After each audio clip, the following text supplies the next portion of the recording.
Yeah. Your chair is obnoxiously loud. Hang on, let me. Yeah. I mean, you want me to grab another chair? I won't move in it. Here, I won't move in it. Dude, these are fat guy problems you don't have. Like you buy a cheap chair and you blow it out in 6 months. Like that's how it works. So let me put it on here and then go here. Sorry. All right. Hey, I guess that'll work.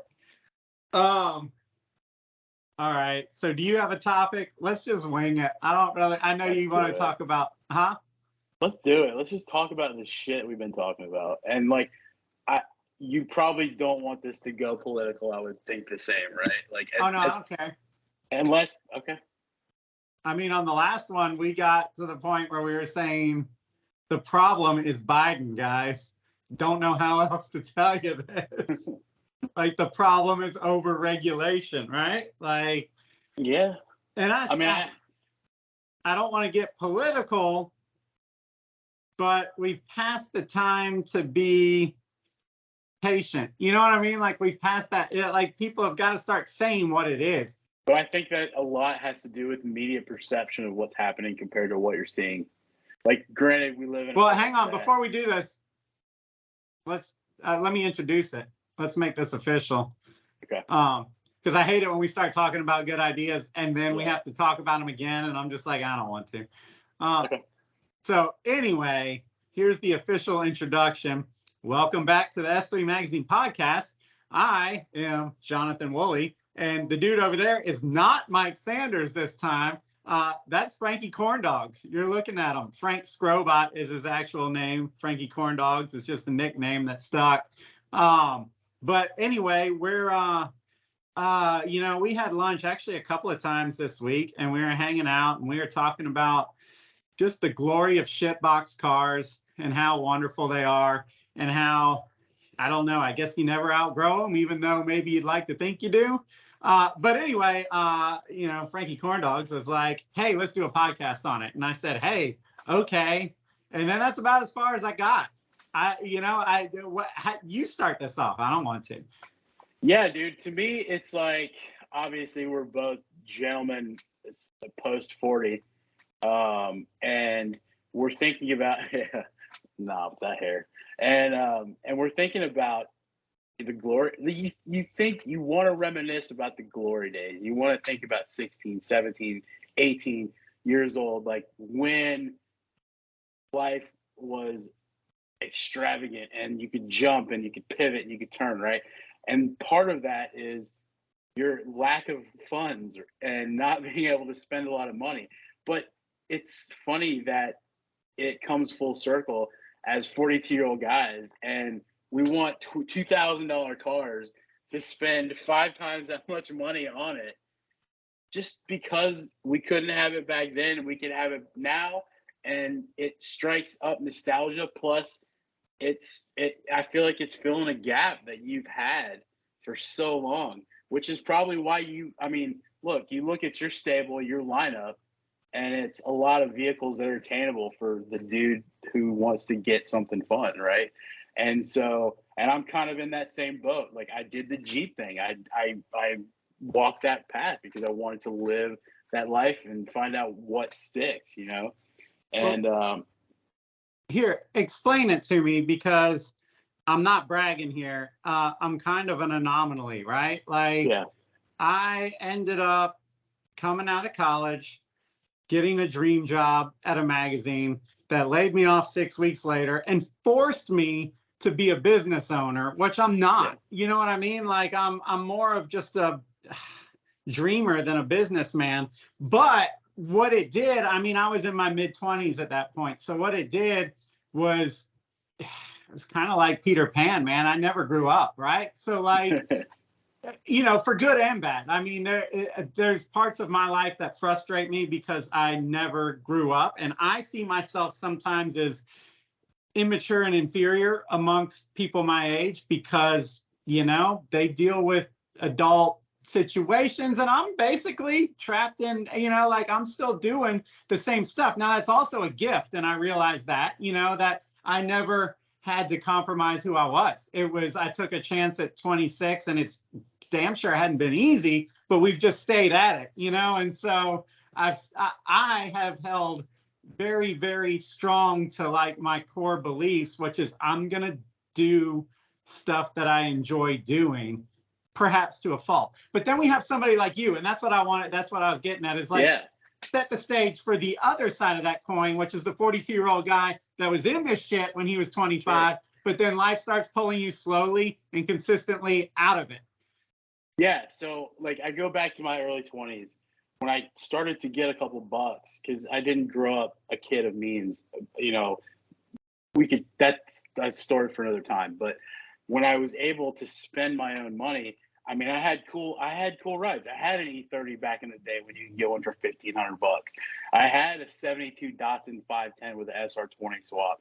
Like, these are cars that kids these days, like, they go like this. But back then, it was like right in the sweet spot of like a broke college age kid, right? And so I fell into the trap of the corporate world and buying a house, and it's a trap, but it's not a trap, right? Because it kind of taught me how to be an adult. But I never I feel the guy inside was you. Yeah. Right? Was still Jonathan Woolley to the core. Like that was that we vibed back then. I mean, I used to work at the S3 offices in Buford back in the day. And I did that. I was in between jobs, and you posted on Craigslist or something, and I came in, you're like, when can you start? And we were riding bikes down the hills of like downtown Buford and buying IKEA furniture you're like, you walk in, I remember that morning, you walk in, you're like, you need a desk. And I was like, yeah, probably. And you're like, let's go to IKEA. Like, all right, that's good hot dogs. Yeah, let's go. And so we just did things like that. We had, what was the dude's name? What was the frat guy? Oh, David Lau. Pi Kappa Dave is who I used to call him. Like, he just, anyway, that's a story for another time. But Pi Kappa Dave, for you guys that don't know, like, we were just kind of hiring people that we thought could help us sell ads. And he came in there, and he was a smooth talker, not necessarily the kind of car guy that drove an M3 convertible. I don't mean that with any disrespect, but like, it's dope. Yeah, I know, but it was like it's hard to explain. Anyway, he ended up essentially living at the S3 office because he was running for like one night he was there, like went downstairs. What's the bar downstairs? I don't remember. Dude, it's like the Rock Bar downtown now. Oh, well, there's 37 Main. Was it 37 Main? Yeah, he was like staying there, but like didn't ask, like, is it cool if I stay here? I think he went down to the bar, got drunk, and was like, man, I shouldn't drive home, and spray painted the bathroom. It's like, yo, that's cool. Like, I feel like we would spray paint the bathroom, but you need to ask permission. Like, the cops came looking for him. Like, the cops came and was like, does David Lau work here? And I was like, I don't know. I hadn't seen him in a while. And that's how that situation kind of just fixed itself, man. There was like a drum kit there and bicycles. Dude, it was, oh my God, it was like the most epic time. Honestly, probably the best time of my 20s were spent in those four walls. Like, it was, okay, like, Willie's, like, you're like me, you have like shiny toy syndrome. You're like, oh, look, a bird, look, yo, whoa, right? Like, we vibe that in that way. And Mike's like, guys, we gotta sell ads. Frank, who are you calling today? And it was like Cody was in the corner doing his thing, like we were all kind of just all over the place. But it was rad. Yeah, we found that bike in the dumpster. And then ended up lugging it back up there, stripping all the brakes off of it and everything, and we just cruise it around. And then it turned into a whole thing where we just started kind of getting bikes. Yeah, I got a bike. I had a fixed, like, 250 fixed gear bicycle going down hills. Not a great idea, but it was fun, Anyway, we kind of got off the focus there of like what happens in life. That obviously that was a stage of life that we have to touch on, right? Because it was just too rad not to talk about. But you fall in the I call it a trap, but it's not, man. It's having kids, having a family. It's part of life that is invaluable. Like, like I wouldn't trade that for the world. But I realized I was like buying new cars, and I was sitting in AC and driving autos and like doing the thing. And I just had like I call it a midlife crisis, call it what it is. But like, I just decided like, no, this isn't the way this story ends. Like, I just don't think you can spend 40 grand, like a Civic practically costs 40 grand now. And you could buy that and if that's your path, then great. Like if you're into fly fishing and that's where you spend your time and money, great. But it's not for me. Like I want the experience of doing hood rat shit with my friends. Like I want that type of experience to a responsible level with children. Like, like there's a balance there that's kind of epic. It's kind of awesome. And I think you found it, and I'm starting to find it with you as my spiritual guide almost, right? And so it's just, I mean, I've worked in the auto industry my entire career. That probably should be said. Like I've worked in typical fix-em parts, TPMS sensors, things of that nature, right? Stuff that you yell at probably frequently. But I like, and I tried. I got a job. Like I got what was supposed to be the dream job with my background, and like the corporate world. It's like I realized, it's if I'm going to do something special, I got to make my path. Like, and at this point, I could care less. I still sell regular auto parts for a living. Like, that's what I do. But, like it's too fun. It's too fun not to be a part of is where I go. So like, what is it that makes you want to go back to a shitbox? Is it the fact that they're purely fun? Is it the fairly low cost of entry? Is it the fact that new cars miss the mark? Like, what's drawing you? All of that, probably. I mean, to be honest with you, like new cars do miss the mark. I mean, there are new cars that are sick. Like, I'll be honest, it's easy to hate on certain things, but new cars are sick.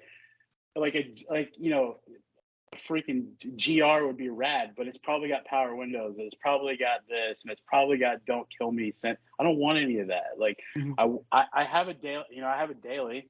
It's 2012, and I feel like that's about where it stops for me at this point. Like it's just that's about as new as I care. It really is. The shitbox idea comes from taking something, that feels like someone's quote unquote trash. Like they've given up or ran out of money, or they don't have the time to dedicate to it. And I've chosen with life to dedicate the time, effort, and I want a $2,000 car and I want to throw $10,000 worth of parts at it, like because that car is going to be awesome. It's going to remind me of being a kid and not being able to build a $12,000 CRX or whatever it is, like total investment. And what can you do for 12 grand? Here's the thing. Like, we say new cars suck, and that is just a broad, blanket that we throw over the whole thing. Not all new cars suck. You mentioned a GR86. That's a killer car. Despite the recall, drama that's around it, it's still a killer driver's car. The problem is for me, and I love the car, the value's not there, right? Like when these things are $35,000 plus interest rates are high, and I'm just throwing a number out there, but depending on your down payment, you're probably going to have a $400 to $500 a month car note on a GR86. It doesn't make sense. It doesn't make sense for me, somebody that stayed in this their whole lives, and like it damn sure doesn't make sense to somebody like you that's maybe fallen out of it and wants to come back. Like that's where I think new car manufacturers are missing this mark. There's a lot of people that are like, man, I miss that feeling, right? I've been driving a grown-up full-size luxury truck for 10 years. I miss that feeling of actually driving, of when it was more than just commuting and I want to get back to it. Yeah, let's see what's out there now. Holy shit, even a Honda Type R is $50,000. Like it's eliminating people from coming back to those new options. And they made them so good in the 90s, man, just for example, that it's hard not to go back to that. And it's what you were saying. I'm trying to kind of all the little thoughts that were going in my head when you were talking. I'm trying to go back and hit on. I don't want to pay $35,000 for a GR86 that's got $10,000 worth of shit that I don't want, period, let alone pay for. Like, I don't even want it to be there. I don't care about all the sensors that have been mandated into cars. I don't care about all the safety features that have been mandated into cars that usually just increase the price, complexity, weight, all of that, while making a car number. It's probably exceedingly hard for a company like Toyota now to actually make a visceral driver's car that you can feel, because frankly, the governments of this world have just stepped way out of their lane. Like, people talk about my body, my choice, my car, my choice. Like, I get to choose how safe or dangerous my car is. As a human and American, that should be on my shoulders. I don't even understand seatbelt laws. Fuck yes, I wear a seatbelt. Always have. But I don't understand why we should make somebody, it's, their decision. But, that's the problem, is where does that line never, it's a goalpost that keeps getting pushed back. Somebody goes, hey, we need to put seatbelts in this and keep, this is dangerous. And we go, well, yeah, that makes sense. But now we're at a point where it's like, we don't even need to drive because that's dangerous. And it's like, well, hold the fuck on. Like, where have we gone so astray to where these cars are $50,000 for just basic ass transportation? A chauffeur, an e-chauffeur. Like, I mean, dude, and that's the thing. Like, I understand that us as enthusiasts are a very small minority, but like, dude, just in general, transportation is becoming unaffordable. And I think the return to shitboxes, what we call shitboxes endearingly, lovingly, exactly. Like I think we're starting to realize, damn, I mean, give me an argument. Hey, just the art of simplicity of the 90s. Like, you can have power, fun, and an economical car that's not that hard on consumables. Or like we'd been talking about, it, you can build a CRX that's got sub 200 horsepower and probably like put the biggest smile that you could put on your face. Facts. And it's scary. What's scary to me is, like, especially working in an industry like TPMS, which, if you don't know, like, every car is mandated with TPMS. It has to have TPMS sensors, right? And it's because of the Firestone recall. Like, they were flipping the Explorers, and the whole thing started. Backtrack starts, but when Ford was reducing tire pressure in the cars so their test rides, and it was a smooth ride.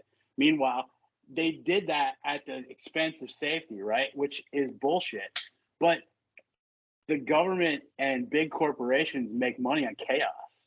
Like, the richest people in the world sell war, they sell medicine, right? And so it's like, I don't want to be conspiratorial about it, but like, it feels like they've gone through every end road they can to make chaotic solutions, like solutions to chaos, right? Like, there's no rock and roll. Like, there's like the things that are great about the 80s and 90s don't exist anymore. And it's like, how can they turn it down all the way to where we become these drones, and then only wealthy people can afford to buy a car because they're all EVs and they're all $100,000, and then it becomes a privilege of the wealthy. I mean, like you said it, like, I'll go in, like, there is no middle class. It doesn't exist, right? You can't make what our parents made and support a family. So it's scary. Like, it's scary to me. Like, what are we gonna do? We're gonna have, like, are they gonna mandate that you can't drive a shitbox on the road? Like, we have to take them to a track? Like, depends is that the future of how it goes? Depends on who we elect, and that's facts.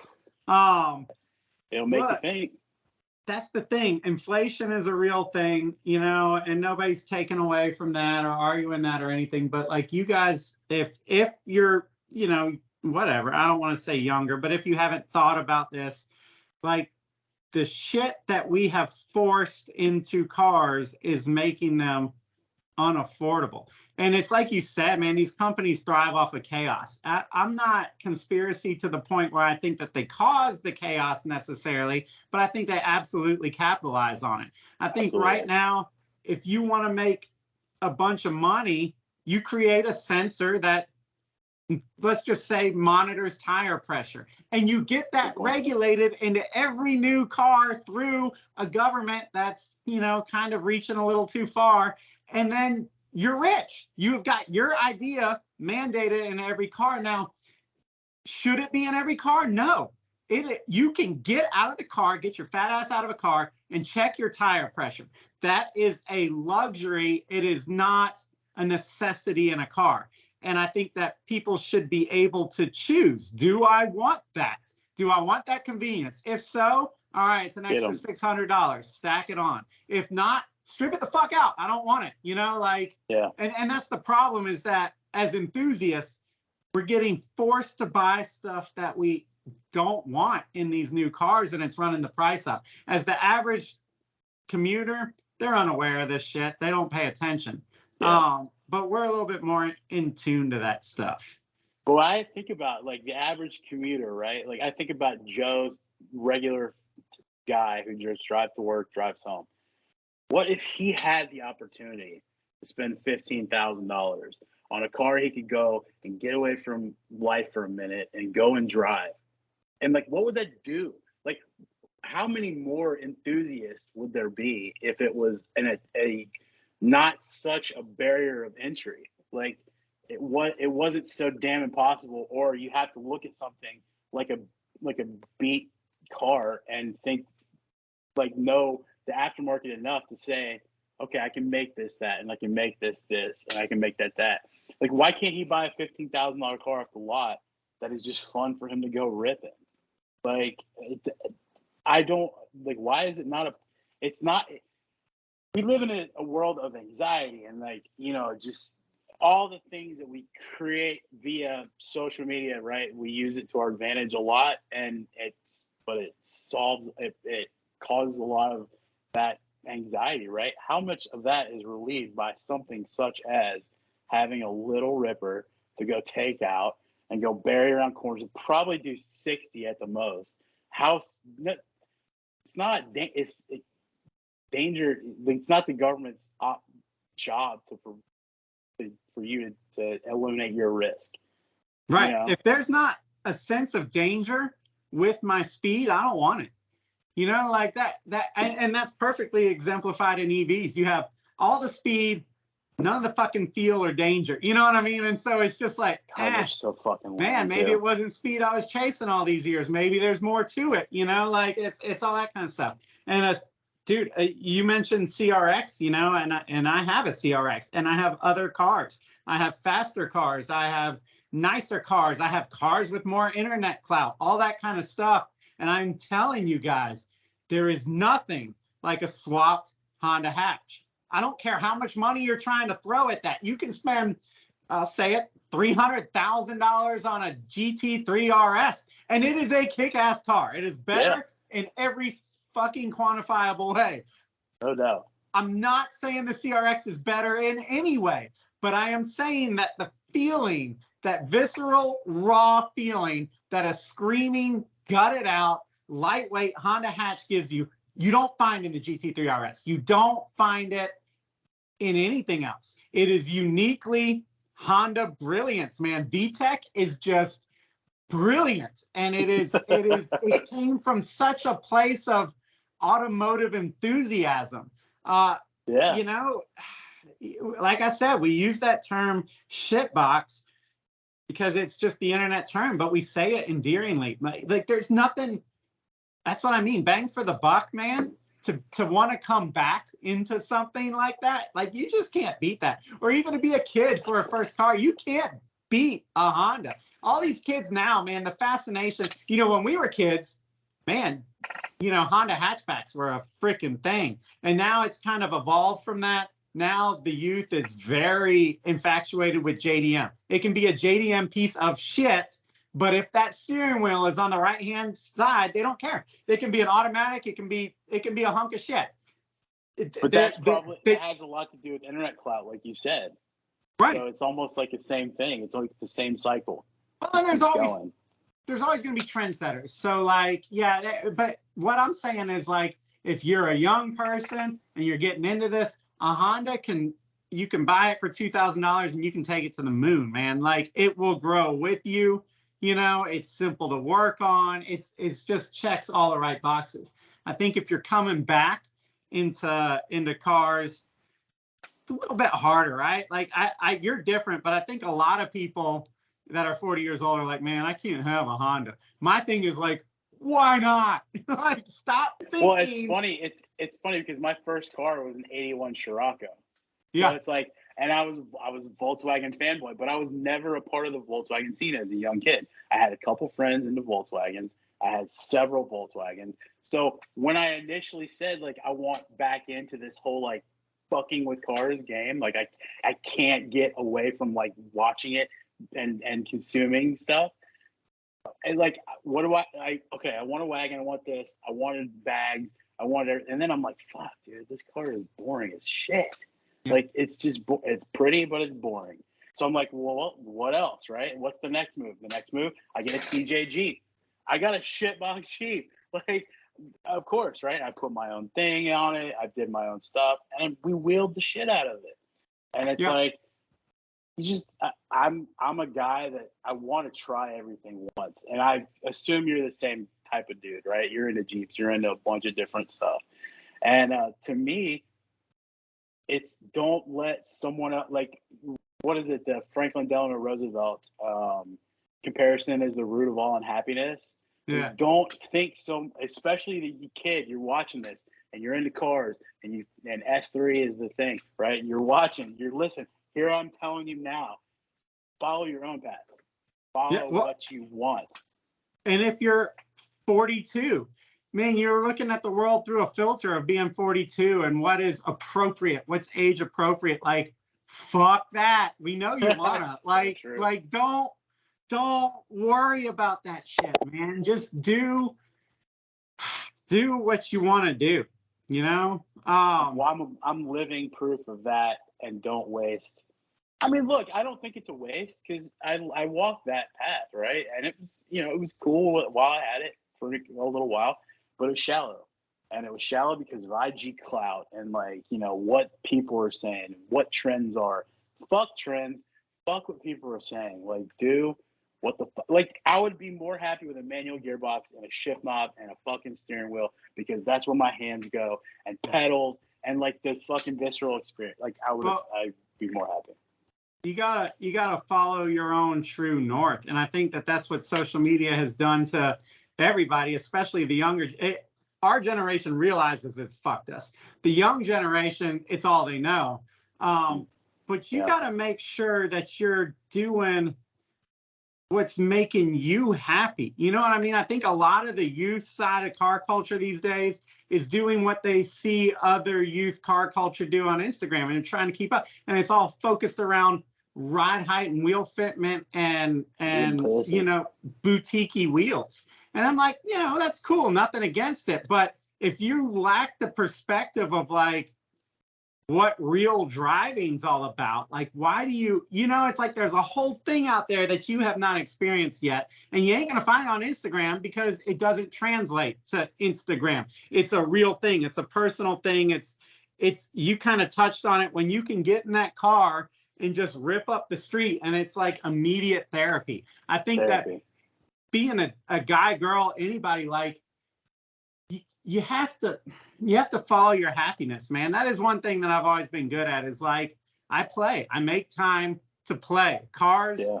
I mean, I live with cars that the average person could not live with, and I pile bikes into CRXs and I go ride at the trails, but like it keeps you right? Like when you're driving that car, it's not even like real complete sentences, but you get like a feeling of like, this is it. I'm doing the right thing.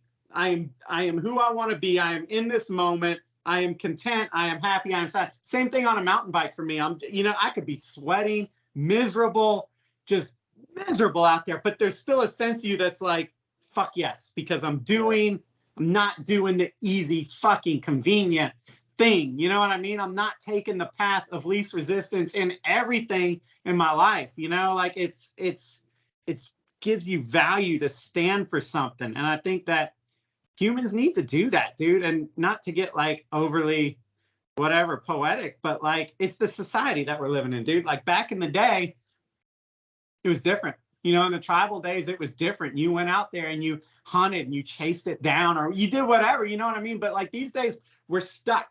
Adults are stuck.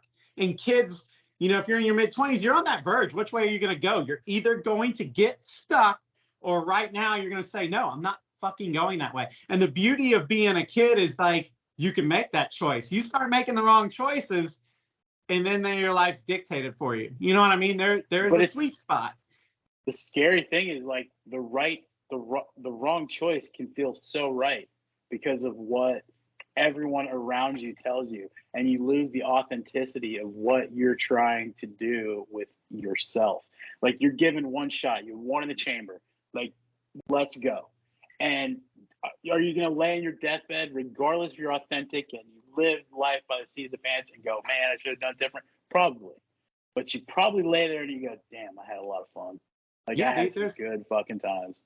Like there's that well-known thing where they wrote a book, these nurses that worked in hospice, and they started asking people, this is like well documented, I'm probably butchering it, but they started asking people on their deathbed, like they're in hospice, they're not coming back, they're old, they've lived their life, like what are your regrets? And it was always like, I wish I had loved more, you know, and told the people around me and like really spent time with the people around me. The other thing is, I wish I had not cared what people thought, you know, because at the end of your rope, we cannot see it now in the middle, but at the end of your rope, you're like, why the fuck did I live a life where I conformed to what the people around me wanted me to be? Like, don't do that shit.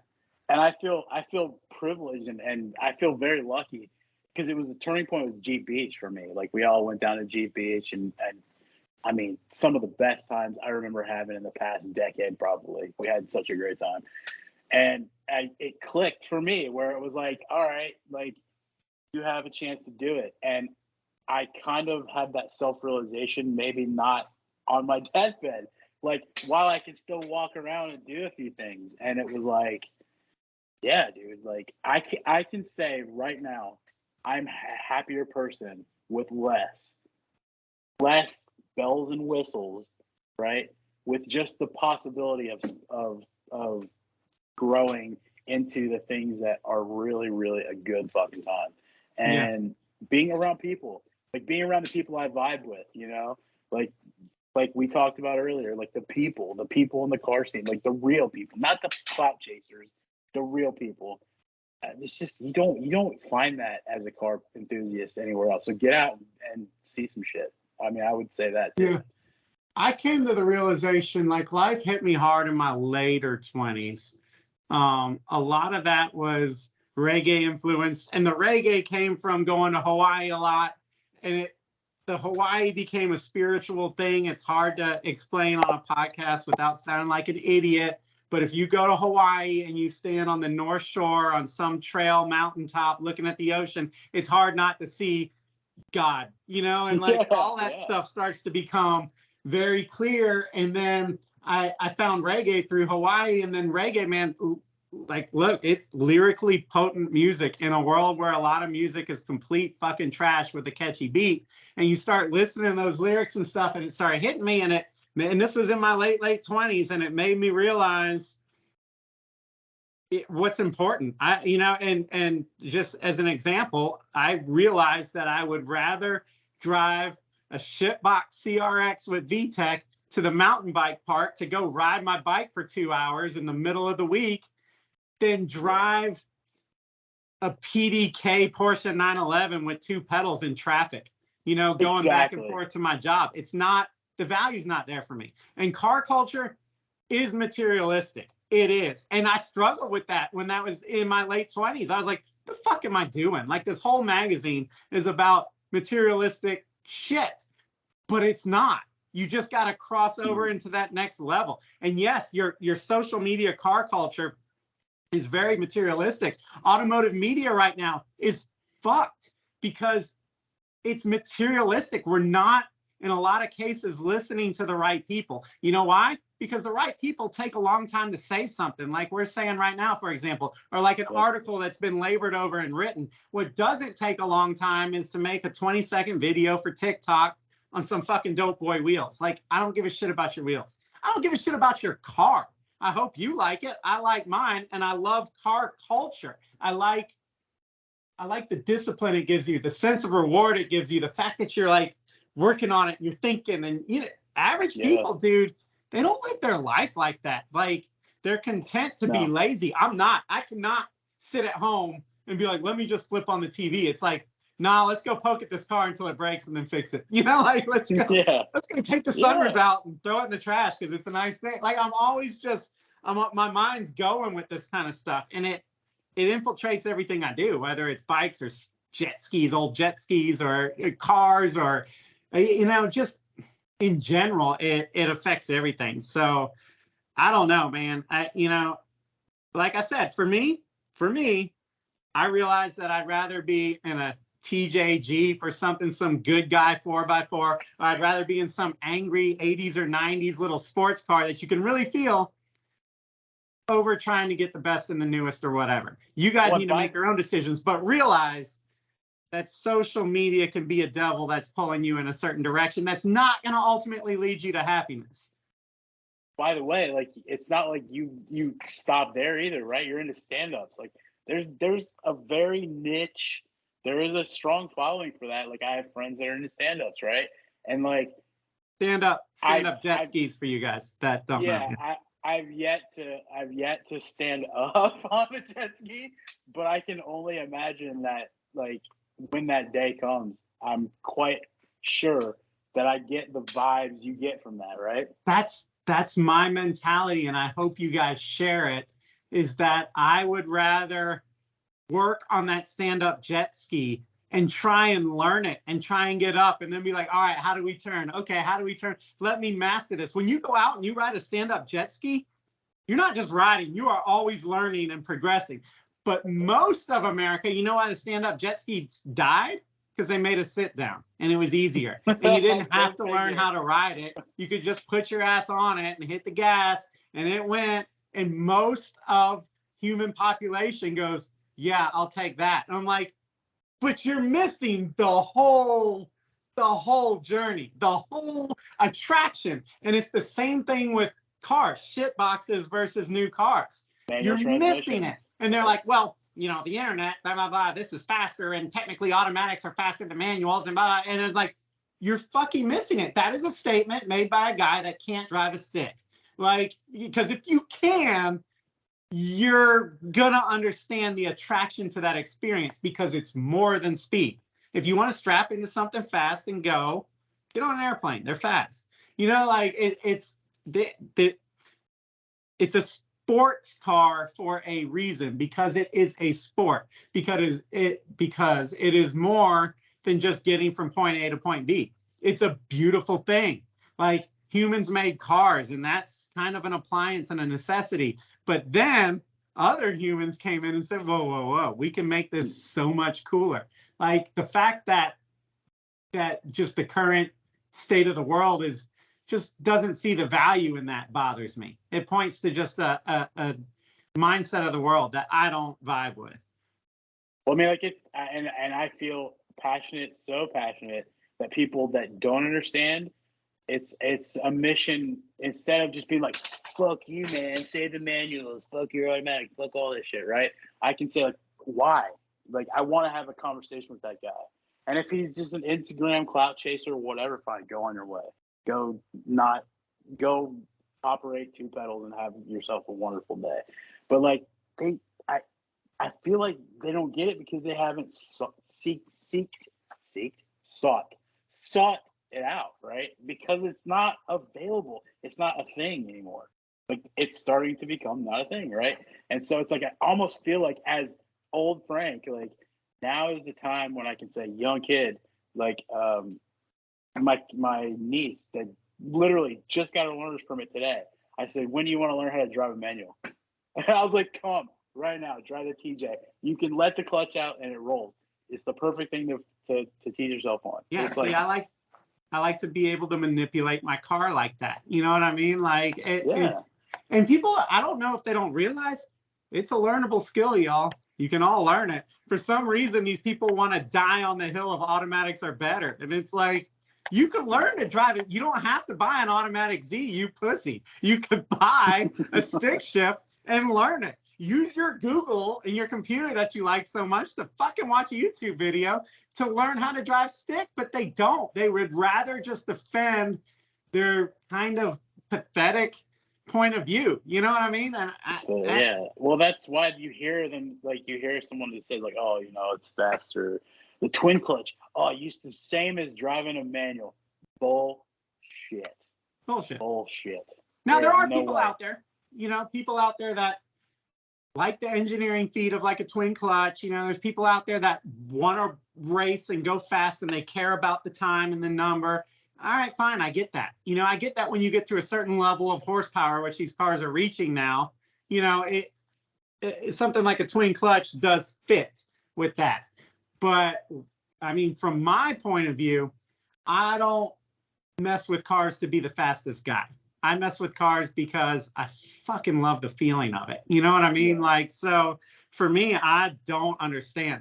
Like, I'm on a Z page on Facebook, and you know, these people are buying Zs in automatics because they didn't want to wait. And I'm like, you realize if a Z is worth $50,000 and they're trying to get a $20,000 markup, an automatic Z to me is worth fucking $10,000 brand new. Like, there is no value to that car whatsoever. I just don't. I'm like, you're taking everything that the Z was created to be, and you're fucking cutting its balls off. You're still getting an expensive car that's going to depreciate hard. You're getting a car with no real convenience or usable space, and you don't get the driving experience that it was created for. It doesn't make sense. It's funny you bring up the Z too, because like I feel like it's almost DNA at this point. Because my dad, growing up in South Florida, was one of the first 240Z owners, like on the East Coast. Yeah. And him and my uncle built Z cars back in the day. Like, they were friends with a guy named Tom Horan that was local in Atlanta that raced SCCA. He was a factory Nissan driver. He showed me a Fairlady Z when I was 9 years old. It blew my brain apart, right? I was like, wait, drive on the right side. And but they bought him because he would have told you if he was sitting right here, we wanted to, no offense here, but we wanted to beat up all the rich kids with the Porsches. Yeah. And that's what the Z was. Yeah. You know, the Z was gunning for the 911. Right. It's kind of what it was. So yeah, I don't know. I mean, to try and wrap this up so we don't just go and keep it short. Is there anything that you want to say? Obviously, you've been pulled back into the shitbox lifestyle. Yeah. This is all part of it. You start to reach this age or this point. It's not even age-based. It's just kind of a perspective-based point in your life where you're like, man, I miss it. I want to get back to that. I don't care what the fucking world thinks about it. I want cars to be a hobby, not a flex, you know? Yeah, I mean, like, I've chased that dream, that flex dream. I've been there, you know, and recently, and this is shallow. I do want to say, like, anyone that's watching this with a clean CRX that they want to get rid of, holla at your boy. But chase what's important to you, what you enjoy about something, whether it's making bracelets or, you know, building a car or whatever, right? We're talking about building a cars because that's what we're both into. But chase what you want. Like, be authentic. Be an authentic person. And I can tell you from experience, like, likes mean shit. Likes are shallow. It's an instant dopamine, and it's stupid. Like, well, yeah, it makes zero sense.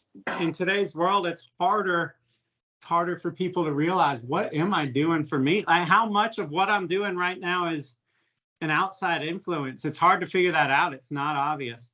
So that's a whole separate step to figure out what really makes you happy. Well, like, I mean, Is it the like that's making you happy, or is it what you do? You know, like with my stand-up jet skis, with my E34 BMW, I purposely did not join Facebook pages. With the jet ski, I did, because it's a small group of people, and they're like, "Oh, you need to be on this page and this page and this page." I was like, "Okay, yeah." But then every other post starts to be like jet ski, and not just jet ski, but like jet ski opinions and all this stuff that's seeping into your head. And after a couple of weeks, I was like, no, fuck all this stuff, man, because I want to experience it organically and naturally. I don't, like, we live in a world where you get so overexposed so fast. People do not realize how much it steals from the journey of it. Like, learning is the fun part. Going out there and wrenching on a car and experiencing the results without the internet telling you beforehand, like, that's the fun part of it. Magazines were an amazing gift, because you read and you got inspired and you got this fire inside of you to go out there and do something, but you didn't have comments telling you why you shouldn't do it or what a better option would be. Like, you got to break free from that shit. You just got to start doing what is going to tickle your pickle. What's going to tickle your pickle? Well, someone told me one time, I heard this, and it stands true, and it's one of those things that replays in my head, is if you don't enjoy the process, you'll never appreciate the payoff. Yeah. That's true. Right? Yeah. Yeah. I mean, I enjoy the story. You know, all of my old cars, they come with stories. You know, every time I get gas in the CRX or the 944 or even the old F-150, I got, like, people come up and they're like, "Oh man, I used to have one. What did you do here?" And I can be like, "I'll tell you, because I did it." You know what I mean? Yeah, exactly. Like, you buy a new car, let's say you buy a new Supra and you get it tuned. You're like, "Well, see, what I did was I spent too much on a new sports car that doesn't have T-tops, and then I had somebody tune it. And they just plugged in the computer and went boop, beep, bop, boop, and now I have power." Cool, huh? That's cool. You know, Isn't that awesome? Yeah, no, it's so true. I mean, I guess that's cool. And that's the thing, is that car culture has gone past that sweet spot, past that love affair, and it's gone so far into technology that it's lost the attraction. For me and for a lot of people, like, don't get me wrong, I think a lot of people out there will go, "Hell yeah, that Supra's cool." But it doesn't have that thing where it grabs you in like a sports car of the 80s or 90s did, where you go, "I don't care. I don't care if it doesn't make sense. I don't care if it's overpriced. I don't care if I can't put my kid in it. They'll figure it out. Like, I got to have it because it's just speaking to my soul." Like, you know, numbers don't speak to. I wrote an article about this last week, and I guess we can close with this, but like, computers, algorithms have to think in ones and zeros. We are above that. Believe it or not, guys, we're above computers. We think on a whole different level with the spirit and a soul and senses and smell and sight and touch and heartbeats and all this stuff. Computer can't fucking replicate that. So don't live in their world. Live in yours, because it's better. Yep. I go smell BMW crayons in an old BMW. Like, there's things you can never, like, you know, like, anyone you get in that's past a certain age point, like, it smells a certain way, and it's the exact thing, unless it's Kiki's that worked at, you know, the club down the street. And it might smell like coconut oil. All right. Well, unless you got anything else, I'm gonna close this out. Man, thanks for bringing me on. I appreciate it, and I hope to do more of this. Hopefully, we'll have topics, and if you like what you see, obviously, you should download the app, because I think we're going to have more of this to come. So, yeah, man. Yeah, download the app. It's fucking free. It's on Apple and it's on Android. Even though we hate technology, we're playing that game to bring you this content in the manner that you want to get it. And then, I guess that's it. Also, you know, follow us on all the socials if you don't already, but I guess you probably do if you're listening to this. But, you know, TikTok, it's S3 Magazine. It's S3 Magazine on everything. Just go check it out. But get that app. That helps us out. Yeah, and it'll tell you when this type of thing and all these formats is up. You can go check it out. Well, yeah, I mean, what we're trying to do here, like in the print, and I'm just being honest at this point, in the print world, we had our own audience, right? Like, people subscribe to it and we could reach them. And that was a great thing. It's a powerful thing. And in the world of YouTube, like, your audience is on their platform. A lot of people accept that. I think it's bullshit. So, I mean, look, you're one one fucking administration change from car culture being gun culture on YouTube, and then it's over. And then, you know, you're not going to be able to reach car people are not going to be able to reach like-minded people, and vice versa. People that want to learn are not going to be able to reach them. So we're trying to get people on this app so that at the end of the day, we have a way to communicate, even if they don't want us to, right? Like, we think that car culture needs to be by car culture. I hate the fact that car culture is given to us by Facebook, by Meta, and by Google these days. Fuck that, man. 100%. They have killed the industry. The power of the car culture needs to stay in this car culture. The ad dollars don't need to go to Facebook, and they don't need to go to Google, because guess what? Those guys want you riding in little pods that pick you up on your fucking doorstep to take you to the damn internment camps or wherever the hell they want to take us in the future. Like, it's horseshit. The power of an industry comes from keeping the interest within that industry. So that's my pitch. That got out of hand. Oh, yeah. And I think it's cool because, you know, I'm a guy who misses flipping through a magazine, and looking through what you've done with the app. Quite frankly, it's the magazine. Like, it's the same shit. It is. It's the magazine. Minus the killer art design, which is a pet peeve of mine, because we were the best at it, man. It was awesome. But I can't force it on the world. The world chose the convenience of the phone versus, you know, the magazine. So that's what it is for now. Anyway, thanks for listening this far, guys, if you did. And Frankie Corndoggs there. All right, we'll see. We'll see you guys.